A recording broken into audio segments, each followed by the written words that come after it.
Folks, welcome into sportsbookreview.com. Yeah, it's a football Friday on May 14th, 2021. The season never stops. It's 12 months all the way around the clock in the NFL. I'm Donnie Seymour along with my compadre, Kyle Purviance. And yeah, you saw us a couple times today. You saw Kyle even more than me today. But that doesn't mean we are out of gas right now. Half-hour blast off here to get you updated on what you need to know in NFL action. Because OTAs are underway. The rookies are performing. Kyle, action never sleeps here in the NFL, does it? That's right. Football Friday. It's a tradition here at SBR, and I absolutely love it. And yes, I've been on a couple shows already, so you guys probably hate the sound of my voice more than my ex-wife does. But I'm excited to be here. Love talking football. And look, we just had the schedule out. We just had the draft. A lot of stuff happening in football. I'm ready to rock and roll. Yeah, that quiet period is going to start to come up now because you have the anticipation coming up to free agency, then to the draft and the schedule release. Which rookie's going to pick which number, and then they show up, which they're doing this weekend, on mandatory rookie OTAs to get ingratiated into the NFL, and off they go into the summer. Are the veterans going to show up to OTAs? We've answered that question in the past as well. But today, we're going to talk some topics here, get in and out, and have some fun with those. The 49ers seem to always be coming up here for us with the schedule coming out. It's what you like versus what you don't like. And to me, if the 49ers come into this season healthy, which looks like they're probably going to do, and Jimmy Garoppolo is their starting quarterback, good things should be on the rise for the 49ers as they head their way maybe to win a division or certainly into the playoffs. Looking at it from a talent perspective, quarterbacks are exciting, specifically when you take them in the first, what are we going to get over the next 10 years out of Trey Lance? But the issue here is not what are you getting out of the next 10 years is how does he help your football team this year in 2021?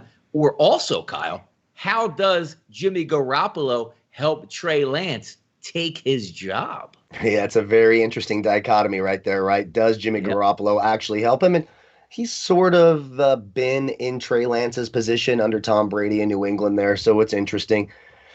So here's the thing, right? So there's always a risk taking a quarterback this high. Well, I believe the stat was from 2009 to 2016, quarterbacks who were drafted in the top 10 of the draft, not a single one of them is with their current team now. So there's a lot of risk here, and Trey Lance is certainly not ready to take the field. I mean, the dude threw 300 passes in college, 331, I think is the exact number. So there's no question he's not ready. Now, how could he help the 49ers? Jimmy Garoppolo has proven he can't stay healthy. Last year when he wasn't on the field, me as a 49er fan, I can't take another snap of Nick Mullins. I cannot take another snap of CJ Beathard. My heart can't handle it anymore. So look, hopefully Garoppolo can hold out a few weeks before that injury happens and Lance has time to learn the system and practice a little bit, and he'll certainly be more exciting. I mean, it'll be must-see TV the first time he takes the field because, well, especially for us 49er fans wondering, hey, what do we have here? Is Jimmy going to lose his job full-time? Obviously, the ideal situation is 49ers, they're going to be fully healthy. They're going to be one of the more talented teams in the league. And Jimmy's proven when he's healthy, he wins as a starter, whether it's flashy or not. 24-8 as a starter. We're a much better team next year if he's the starter.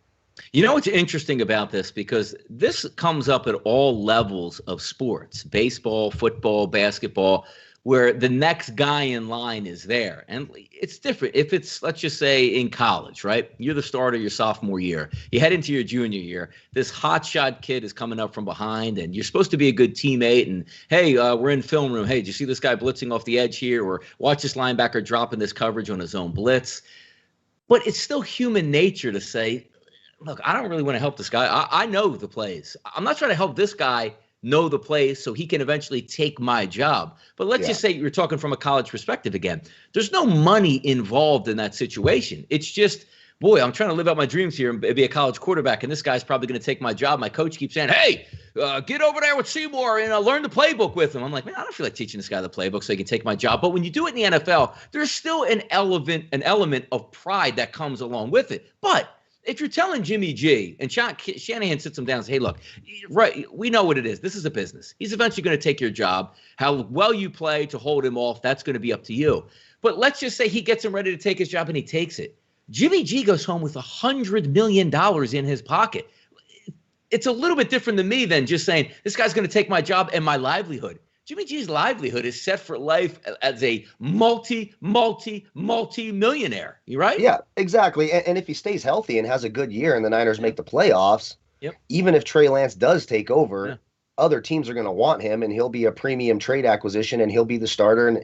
And I don't think there's anything more flattering, right, than a team going, hey, we'll give you 2 first-round picks to have this guy because we want him to be our starter. So there's upside here for Jimmy. Now, do I think if he gets hurt in week 3 and Trey Lance comes out and throws 4 touchdowns in the next game, I don't think you'll see Jimmy Garoppolo celebrating on the sideline. I don't think that makes anybody feel good. But I mean, it's exciting. If I was a betting man, which we are, I would say we're going to see Trey Lance on the field because it's very unlikely Garoppolo stays healthy for 16 games. So we're gonna see this play out, and it's going to be fun to watch. Me as a Niner fan, I hope Jimmy stays healthy all year. I do think that's our best chance. The kid needs a lot of work. I just don't know how you could possibly be ready to start in the NFL after throwing 300 passes at North Dakota State. It just doesn't jive with me. And didn't even play. I mean, played one game, but they basically didn't have a college football season last year. So there is a learning curve coming in. It's good that he's going to be able to sit behind somebody. And also, you're talking about learning from Kyle Shanahan. There's no – and the things that we were talking about before the draft, it wasn't so much who Shanahan was going to pick. Mac Jones, Trey Lance, Justin Fields. All 3 of those in their mind were going, if this guy picks me, this is exactly where I want to be. I'm going to get into an offense where if I drop back to pass and take three to 5 steps – there's going to be 3 guys wide open because Shanahan is a genius at scheming people wide open. Neither one of these guys could lose. It's just a matter of maximizing your position. But the interesting part of it, as always, was it's almost a shame that you look at the Niners right now where I know they were loaded up because you heard the talks and they deny, it wasn't really serious. They really wanted Aaron Rodgers. They really wanted to go down to Texas and get Deshaun Watson because this is a ready-made Super Bowl team that you use that same ammo to go up and get a rookie, which probably isn't going to help you this year. That same ammo would have been so interesting if you just plugged number 12 from Green Bay behind center. It's like, why are we even going to play this football season? Oh, Tampa Bay's got everybody back. Yeah, I don't care. Green Bay's going to, or San Francisco would win it. Yeah, exactly. And I would have been very, very happy if it was Aaron Rodgers. And honestly, I do think that trade they made to move up and get Lance was the trade they had in mind for Watson. And obviously can't do that now because we're not even sure if he'll see the field next year, how many games, and where he's at mentally because rough offseason for that young man, obviously. No, it certainly was. Let's keep moving down with some of these list of topics here, which are fun ones here. Well, the Buccaneers expected to be favorites all year. Not favorites to win the Super Bowl. Like, hey, they're always going to be the betting favorite. I'm talking week in and week out, the odds-on favorite to win that football game, which is pretty rare in the NFL. But as we look at the Tampa Bay schedule, it's really hard to go against them. And forget about who they play, where they play, and when they play. You're looking at a team that you say, okay, Tom Brady, if he stays healthy, which we can say this for the last 10 years, and it seems like he's going to play till he's 75. When he wants to give it up, he's going to give it up. But everybody is back. How many times in the NFL, Kyle, we look at a team that wins a championship with that amount of free agents, and everybody overestimates, I'm a Super Bowl champion. You ain't winning it next year without me. Well, I'm going to go to the Pittsburgh Steelers for $75 million. I play left tackle. I want $100 million. Yeah, we can't get. Well, I'm going to go to the Philadelphia Eagles because they got money now, and I'm way worth it because we won the Super Bowl. The fact that they brought back every single starter on that football team, and last year the tough part was for the Tampa Bay Buccaneers, Kyle, was Tampa Bay coming down with Tom Brady. Yes, it's still a new system for him to learn. Now he's been in that system for an entire year. That's a really good team. But the grudge of the NFL week in and week out, I should say the grind of the NFL week in, week out, is amazing stuff. And when you are the top dog, you tend to get the hardest schedule record-wise from the year before. So when I look at games where, at the Rams, maybe a slight favorite, they're obviously going to be favored over New England as well. I'm just trying to look because they're not going to be underdogs at home. At New Orleans, probably still be a favorite there. At Indianapolis, probably a slight favorite. But again, this could all change if Tom Brady gets injured and then so does a couple of the players, obviously. But just looking at the road games here, they're going to be favored all over the place. Yeah, they are. I mean, really the only one where you could say, okay, maybe they should be a slight underdog is maybe that road game week 3 in LA against the Rams. I mean, the Rams are a pretty loaded team. New Orleans last year, we all liked the Saints at home, but now this is a different team. Now we're talking Jameis Winston and Taysom Hill. It's not Drew Brees anymore. Maybe that road game at Washington week 10, maybe the Bucs are beat up. That Washington defense should be pretty tough. Again, it's going to be Fitzmagic, of course, so it's a little bit iffy there. The schedule looks awfully favorable. And, I mean, come on, 2 games to start the year against 2 of the worst defenses in the league. They're going to be humming and rolling when they head into LA week 3. But, yeah, right now you would be crazy to say that they would be the underdog in any of these games. I can't see one. I don't see one. You know what's interesting, too, because you look at their schedule coming up, and the Eagles do have them at home, and the Eagles have the advantage in that one. Why? You're going to play Miami the week before, New England the week before that, and then you fly to Philadelphia on a short rest with an older team, specifically an older quarterback at that point. So maybe the Eagles can jump them, but certainly not going to be favored. They'll probably be favored by a touchdown over the Eagles on short rest on a Thursday night, depending on how the Eagles open up with a ridiculous schedule that they have. So let's get to some of these other topics here, because you try to read between the lines of things, but not really get all that involved. I'm still of the belief, I don't care what Aaron Rodgers is saying to A.J. Hawk or whoever the hell he's talking to with someone, John Kuhn. Oh, I don't want to be here anymore. It's not in an NBA league. Like, if they really just tell you, we're not trading. Well, I'm going to sit out. We'll save $50 million and we'll still make another, $100 million in profit this year. Whether you play or not, whether we win a game or not, we are ultimately the profit. So he's not going to sit out. He's not going to get traded. But you do see the efforts of what Green Bay is trying to do here. Blake Bortles is not coming in because they say Blake Bortles went to the AFC Championship game and almost knocked off Tom Brady. Blake Bortles is coming in. Why, Kyle? If you've ever been around football for your entire life, you have to run practice. You need like 5 or 6 quarterbacks in training camp, not because they're trying to make the football team, because you have like 6 scout teams. The coach can't be throwing to the third stringers over here. You need all these live camp arms. So if Aaron Rodgers is not going to be there, you got to slide another couple players in there, not because Blake Bortles is going to start and now Aaron Rodgers is traded away. Blake Bortles is just coming in as camp fodder to run a scout team playbook here. Exactly. And really, the only thing Blake Bortles should be brought in to do is be a tackling dummy. Like, if I'm Aaron Rodgers, this means absolutely nothing to me. This is why the Packers stink as an organization. So they've already pissed off Aaron Rodgers last year. Then they come out this year and draft a bunch of corners and just a bunch of crap. Had one of the worst drafts in the entire league. That's just bottom line.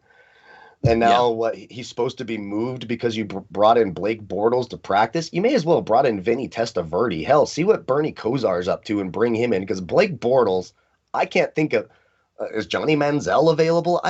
Blake Bortles is so nothing. This story is blown up. He's an absolute nothing who won't be on any roster. If he's ever taking a snap, it's a complete fade. I don't care what the number is against him. You just smash it. Total nothing burger for me. The Packers, to me, they continue to fail as an organization. I agree with Aaron Rodgers 100%. I would want the hell out of there as well. Just goes to show you, some of these teams, they have crappy owners, and we make fun of them all the time, but at least they have someone responsible for making the decisions. Packers need an owner. They need something, because whatever they're doing, it ain't working. I know they've had a couple of... But it is working, though. Yeah, but it sort is. of. They've been a fraud. Did any of us ever believe they had a chance to really go and win the Super Bowl? No, we knew the 49ers were going to cream them 2 years ago. We had a pretty good idea that Tampa Bay... Now, they did actually have a chance to win that game because, again, I don't think Tampa Bay is one of these overly dominant Super Bowl teams. And they did have a chance to win it if it wasn't for a missed pass interference call and et cetera. But they're still a fraud. They just play in a crappy division, and they just give Aaron Rodgers nothing. I'll never understand how this team is run. I just think they've done a poor job. The only time I really thought they did a great job is when they did the first ever big free agent signing of Reggie White back in 93. Other than that, or 92 it was, 92 or 93.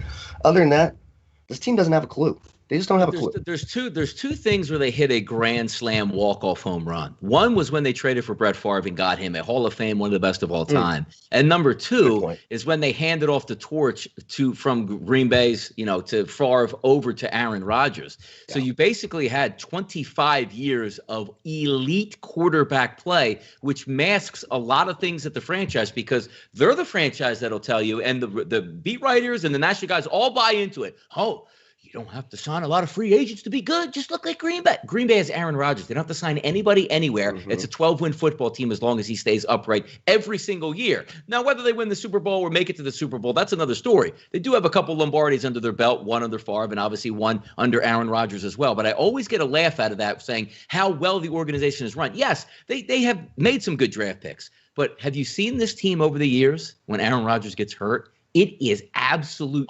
dreadful, ridiculous horribleness. Now, the reason I say this, when I was growing up, mid-'80s, let's just say before Favre got there and Magic Mikowski. Remember him up there? Mikowski. Yeah, exactly, the Magic Man. Before that, the Green Bay Packers were the laughing stock of the NFL. By the time Lombardi left, they had about a decade to 15 years where they were an utter embarrassment every single year. And the word around the NFL would always be from other coaches and GMs, let's just say you were a Dallas Cowboy. You weren't playing well. I'm going to trade you up there to Green Bay where nobody wants to go. No free agents, no players. Nobody wanted to go to that little podunk town up there in freezing cold Green Bay and play football. Now when you get fought, yeah, people are going to come. Aaron Rodgers is there, sure. But what's going to happen now when you flip this over once again to Aaron Rodgers? Let's just say you trade him or he retires in 5 years. If you don't have a ridiculously good quarterback, what free agent is going to be like, you know what? Making Green Bay my home. I'm going to go to Green Bay and do this. So they've been on a 25-year run of no matter what they do, draft, sign, or who, Brett Favre over to Aaron Rodgers is an absolute grand slam. Do they go back to, Kyle, nobody wants to go to Siberia and back to that tiny, small market team that might not be able to survive? Of course they will. I mean, if let's say you're a free agent quarterback, which doesn't happen often, but is Green Bay going to be on your list of places to go? You're going to look back at Aaron Rodgers' career and you go, okay, they handcuffed him with a moron of a coach in Mike McCarthy for the bulk of it. They never drafted a wide receiver for him in the first round. When he got angry and said, listen, I want to leave because you guys won't put any talent around me, they draft a quarterback, and then they draft a defensive back, which was really one of the strengths of your team. So no one in their right mind who knows the game of football or values winning or being happy would want to go there. I sure as hell wouldn't. Who wants to go freeze their ass off in Wisconsin around a bunch of people wearing cheese on their heads? Hell no. Get me the hell out of Wisconsin. Wisconsin's one of the worst states in the union, in my opinion. Wisconsin, Missouri, chalk them up to the worst states in the union. Because I know it's different now where the NFL can survive, and the NFL does put up and keeps control of their smaller market teams. Buffalo Bills, teams like that have been able to survive. But I remember growing up in the 80s where Green Bay was a laughing stock, and not a single player ever wanted to go there because nothing's doing. It's like almost like in the NBA, you get traded to Utah. Like, you got to be kidding me! You traded me to Salt Lake City, man. I could have been in LA. I could have been in Miami, Philadelphia, Boston, wherever. But that's what it feels like to me. Let's keep going here. NFL schedule, winners and losers. It's obviously hard to grade winners and losers, but I do find it funny. And the reason why this topic comes up is a lot of times people just look at, you have the worst, let's just say, I don't know, the worst team in the NFL is the Jacksonville Jaguars. So automatically go, oh, they got the easiest schedule. You can't base it off wins and losses from the teams the previous year before, because every team that typically is a loser had a lot of extenuating circumstances. The entire team was in, like last year, like, I can't wait to play the 49ers. Do you want to play the 49ers this year? Like the Eagles, they got a last place schedule. They got the Niners coming in week. Do you really think the Niners are going to stink like last year, week 2, fully healthy? So it all comes into how your projection comes in with your win totals in 2021 of how you're supposed to do. Nobody cares what you did last year and how that's going. Oh, man, this team's going to – well, this team doesn't have the quarterback now, or this team is injured. This team's healthy now. Everything does flip and switch, but there are some components that I do like to look at when the NFL schedule comes out. Simply put, look at the Carolina Panthers. Not a great team, but when you're looking at things that make sense, they don't play a single team, Kyle, in the NFL this year that comes off of their bye week. So you don't get that extra prep time where you played last Sunday. This team was at home resting and had 2 weeks to get in your playbook, and then you have to play them the following week. So they're going to get rested and ready in this one. And as I always go, they're a winner. The Dallas Cowboys every single year are a winner when the schedule comes out, and even more so this year. They open up on Thursday Night Football against Tampa Bay. Are they going to lose? Yes, probably. But that's not the point. They'll lose that. And you know what happens, Kyle? They played on a Thursday. The team that they're going to play played on a Sunday. Hey, mini bye week for the Cowboys. Fast forward down the line to Thanksgiving Day. They play Sunday. Their opponent plays Sunday. They're going to be at home. They don't have to travel to the game. The other team flies down to travel to a game. Then the Cowboys play the following Thursday on 7 days rest. And you know what they get again, Kyle? Nice little mini break there. So a full bye week wrapped around 2 mini bye weeks. Dallas Cowboys, America's team.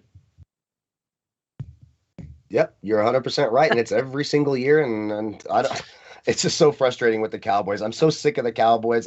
Nothing pissed me. I've been sick all week. I've had a long ass week. Nothing pissed me off more than saying, you've got to be kidding me. Cowboys in primetime to open the season. What the hell have the Cowboys done to deserve being on primetime in the opening game? We couldn't get a good, what a win for the Buccaneers. It'd be it'll break records though. I mean, you're talking about the two most viewed probably teams right now, so it makes sense. Absolutely. And look, what a break for the Bucs. So, you're maybe a Super Bowl hangover, Brady's getting a little older. You get to play one of the worst, if not the worst, that's probably going to be the second or third worst defense in the NFL week 1 on Thursday night. Sign me up for that. Big win for the Buccaneers. When we talk about some winners, I I'll say I'm about a third of the way through. Once the schedule comes out, I like to go through every team and pick a win, pick a loss through every team, like I'm predicting the future here. I'm about Yeah. a third of the way through. I haven't gotten all the way through. I sort of like the Dolphins schedule. I like what they get to play the AFC South. That's a win for anybody. If you get to play the AFC South and the NFC least, that's a win. And look, every team in the NFC South gets to play the AFC East, but you get to play that South schedule. There's a bunch of teams here. Maybe the Titans are the best team in that division right now. It's a pretty bad division. Houston may end up being the absolute worst team in the league next year, probably worse than Jacksonville, and maybe Detroit is right there with them. I also like my 49er schedule. You look at this 49er schedule, they get that quote unquote last place schedule. Mm-hmm.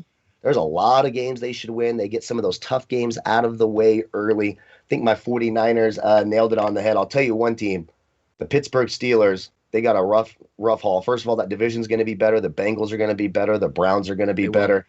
And you look at the end of that schedule for the Steelers, it is absolutely murder's row at the end of the year. I think the Steelers really, really struggle to get in the playoffs.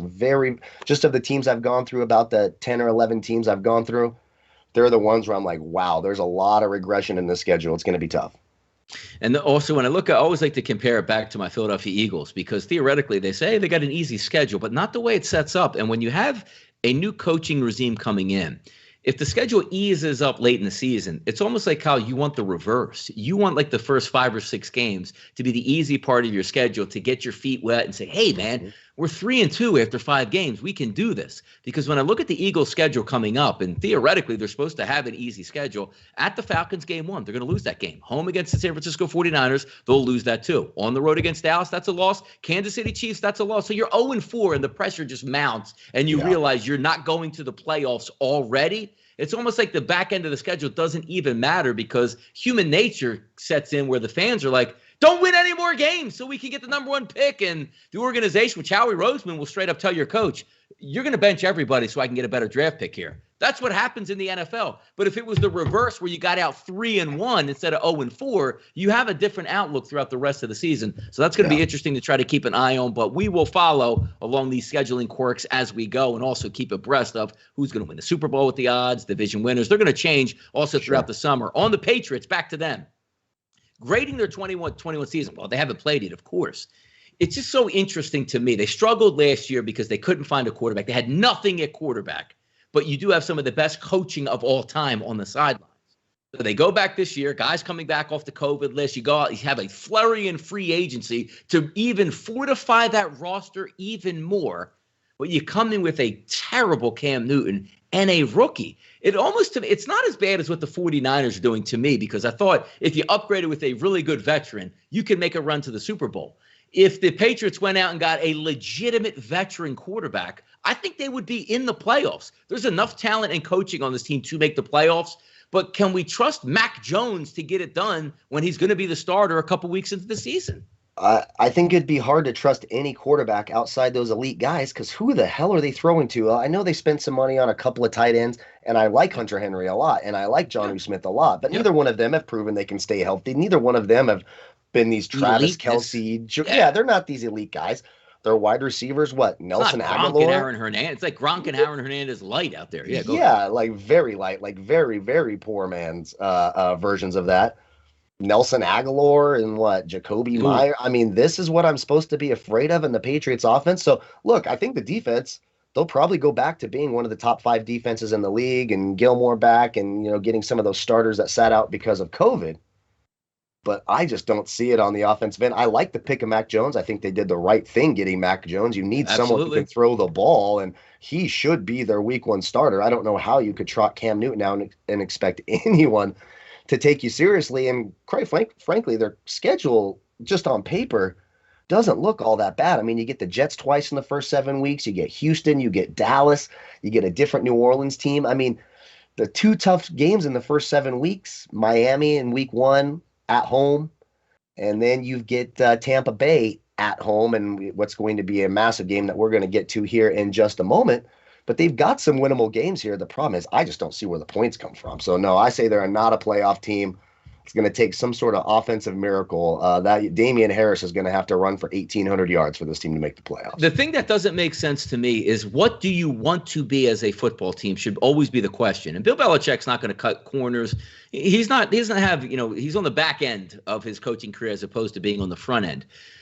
But if you are the Patriots and you let Cam Newton go out there, and let's just say Cam Newton goes 9-8, what the hell was the point of that season, Kyle? What was the point of going 9-8 when, even if you don't make the playoffs, Mac Jones can take his lumps and you can find out if he has the chops to be an NFL quarterback? And maybe if he does play well enough with Josh McDaniels, who's a fantastic coach, along with Bill Belichick, you get into the playoffs with him and get him some learning under his belt. But even if they ended up 6-11, at least you find out about your quarterback. Exactly. Barely being above 500 with a slug like Cam Newton doesn't make any sense to me. None. The only role Cam Newton should be playing for the Patriots is very similar to the role Taysom Hill, with fewer passes, is going to have for New Orleans, or Jacoby Brissett for Miami. He's a goal line guy. Bring him in short yardage. Do some little gimmick play with him if you want. A toss to the H-back, and he throws it back across, whatever crap you want to do. Goal line, goal line. Put him in, let him run it in. He could go like this, and he could go like this. Exactly. And the team loves him, and that's fantastic. But the dude can't hit the broadside of a barn. I mean, he's the worst pocket passer, and I'm including Ben DiNucci in the NFL. I mean, he is he's so bad, he should have a jersey hanging up on your wall. Yeah, exactly. Absolutely. Now, as we segue into it, Brady returns to Foxboro. You knew the NFL had to make this happen here. Yeah. Put it in prime time, get it all out. I love football, and I'm going to watch the game, and I'm going to love it as well. But I don't need like this build-up. I don't need it to start now. I don't need to hear about it in June, July, August, September, October. I don't need to hear about this. Week of the game, I understand. It's going to be it's going to be, Kyle, no other football game on the planet being played but Brady going back to New England. You're going to have innuendos all week. You're going to have those videos. He's going to have sit-down interviews with Tom Rinaldi where he cries. It's going to be ridiculous to see. But having said that, Tim Brady's going to go in, and Brady's going to want to launch that team. Yeah, that's going to be so much. And Belichick's going to want to bring the heat, and he's going to want to hurt him. I know. Really, the big losers, I'm trying to look. Who plays Sunday night, week 3? Because Green Bay and San Francisco, a great game, especially if Rodgers. Right? Yeah, so I'm going back to week 3 Sunday night. Okay, are they even going to talk? Are they even going to talk about the game when this is on? All they're going to be talking about, right, is Brady coming back to Foxborough. And look at that those could be 2 undefeated teams, Green Bay and the 49ers there, week 3. If Aaron Rodgers is there, all the stories about Rodgers from the Bay Area and taking it, Alex Smith over him. We're not going to hear any of that crap. All it's going to be about week 3 is week 4. It's going to be a lot of fun. I think it might be the only time in my life I've ever cheered on the Patriots, but I think I might be rooting for the Patriots in that game. Something about it just. How about this, Kyle, real quick? Brady doesn't even make it to the game. Oh, my God. Can you imagine? Will they postpone it? Will they flex it and say this game has to take place week 15? Like a fake COVID outbreak, we got to postpone this game. Yeah, they're going to get treated like the Steelers. They won't get treated like the Broncos. I can promise that. They'll get treated like the Steelers. That's for damn sure. There you go. Wrapping it up on a Football Friday here. 6 questions to get that information out to you to keep you updated on the off-season goings-on in the NFL. We'll be here all summer setting you up, and before you know it, that number down the bottom will show 100,000 subscribers, and we will be kicking off the NFL season on Thursday Night Football with the Buccaneers and Kyle's Dallas Cowboys. Thanks for joining us today. A lot of fun talking it through. I'm Donnie Seymour. He is Kyle Purviance. We are sportsbook.com, and this was your NFL show. Not at week, off season. Good luck.